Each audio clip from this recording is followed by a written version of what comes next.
మనం కూడా మన సినిమా కథాంశాలు మార్చుకోవాలంటూ ఆయా కథకులతో కూర్చుని ఇంటరాక్ట్ అవుతూ వాళ్ళని మార్చుకుంటూ అప్లోడ్ మార్చుకుంటూ జగదగ వీడు అతిలోక సుందరి, అన్నయ్య అనే సినిమా, సెంటిమెంట్ సినిమా, హిట్లర్ అనే సినిమా, మాస్టర్ అనే సినిమా, రెస్పాన్సిబిలిటీ సినిమాలు, మెసేజ్ ఓరియంటెడ్ సినిమాలు ఇస్తూ ఆ రకంగా మోసపోసిన సినిమాల నుంచి నేను బయటికి రావడం జరిగింది.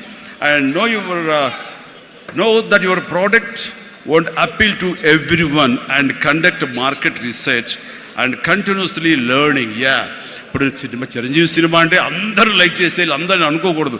కొంతమంది డిస్లైక్ చేసేవాళ్ళు ఉంటారు. కానీ డిస్లైక్ చేసేవాళ్ళు కూడా మనం ఇంప్రెస్ చేయాలి అంటే కనుక మనం ఏ విధంగా మన యాక్టింగ్లో మార్పులు చేర్పులు చేసుకోవాలి అనుకుంటాడు.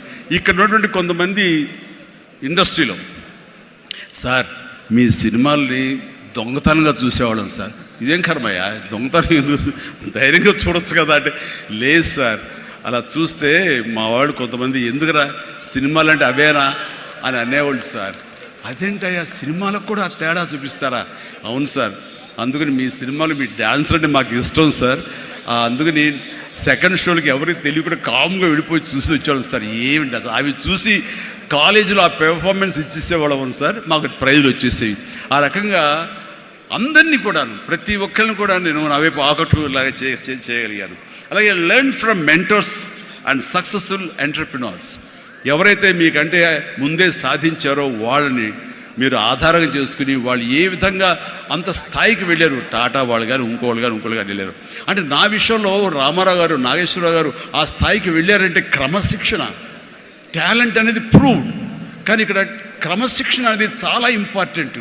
అందరితో సత్సంబంధాలు పెట్టుకోవడం ఇంపార్టెంట్. నిన్ను క్రిటిసైజ్ చేసే వాళ్ళు ఉంటారు, ఆవేశపడకు, వాళ్ళ తప్పు వాళ్ళు తెలుసుకుంటారు, నువ్వు సంయమనం పాటించాలి.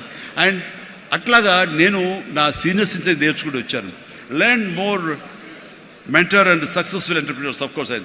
అలాగే నెట్వర్క్ అనేది చాలా ఇదిగా ఉండాలి మీకు, అంటే డిస్ట్రిబ్యూషన్ సైడ్ కానీ ఇంకోటి కానీ మీ ప్రోడక్ట్ మార్కెటింగ్ చేసుకోవట్లేదు. అలాగా నా విషయంలో నాకు అండగా నిలబడింది, నన్ను ప్రజల్లోకి నిరంతరం తీసుకెళ్ళేది ఎవరంటే నా అభిమానులు. మీ ఎంటర్ప్రినర్స్కి ఎలాగైతే కనుక నెట్వర్క్ ఉంటుందో, అబ్జర్వ్ చేసుకుంటారో, డిస్ట్రిబ్యూషన్ ఉంటుందో, మార్కెటింగ్ స్ట్రాటజీస్ ఉంటాయో, అలాగా నా అభిమానులు ఎప్పటికప్పుడు నాకు అండదండలు అందిస్తూ కొండంత అండగా నిలబడ్డారు. వాళ్ళు నా కోసం ప్రాణం ఇచ్చే లెవెల్కి వాళ్ళు ఉన్నారు. నేను అన్నాను, మీరు నాకు ప్రాణం ఇవ్వక్కర్లేదు, మీ యొక్క సహాయ సహకారాలతో రక్తం ఇచ్చి ప్రాణాలు నిలబెట్టండి అన్నాను. ఆ మాట పుణిగి పుచ్చుకుని 25 సంవత్సరాలుగా ఈరోజు కూడా వాళ్ళు రక్తదానం చేస్తూనే ఉన్నారు. వాళ్ళందరికీ నిజంగా జీవితాంతం నేను రుణపడి ఉంటాను. అందులో భాగంగా ఎక్కడో ఉన్నట్టు నా మాట, ఇక్కడ మాట్లాడిన నా మాట అమెరికా దాకా వినపడింది. కాబట్టి ఎన్నోసార్లు నా పేరు మీద బ్లడ్ బ్యాంకులు నిర్వహించారు, రక్తదానాల శిబిరాలు నిర్వహించారు. ఈ రవి కానివ్వండి, మధు కానివ్వండి, ఇలాంటి వాళ్ళందరూ కూడాను ఇవి చేశారు. ఈ రోజున అన్ఫార్చునేట్లీ రవి వర్రే ఒక బ్రెయిన్ స్ట్రోక్ వచ్చేది ఆగిపోయినప్పుడు, ఆ విషయం తెలిసినప్పుడు అతనికి వీడియో పెట్టాను నేను.